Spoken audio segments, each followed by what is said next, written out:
Some producers are finding profit in a surprising place. Mikkel Pates talked to a South Dakota livestock producer who says his most profitable enterprise right now is sheep. I've got ground that Grover Cleveland signed the deed on.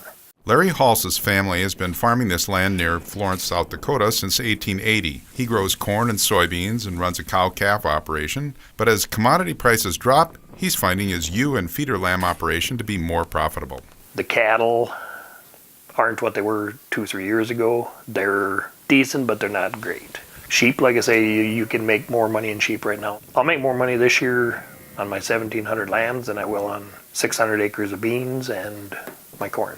Halse's family has raised lambs off and on through the years, but sold off their flock after a brutal winter of 1996-97. He started again with 75 lambs in 2014, and the operation has grown every year. Who doesn't love little bottle babies? Halse says there's increased demand for their meat because of the growing immigrant population from areas that eat a lot of lamb, and that's driving prices. Halse convinced his daughter and her husband to go into the sheep business with him.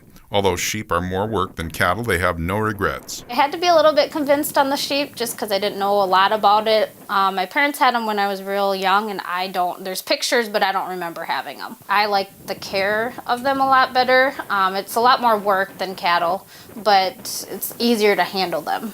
It doesn't take the money and equipment to start into the sheep like it does with cows. Off our 20 acres, we're probably making more than guys farming quarters and quarters of ground right now. It's been very good to us. In the few years that we've been doing it, we've already went from a few bottle lambs 3 years ago to now we're up to 150 head of ewes and feed out 400 some lambs. So I think it's just going to continue to grow. Jill and Justin are already looking forward to the day that their 2-year-old son Colt joins the operation.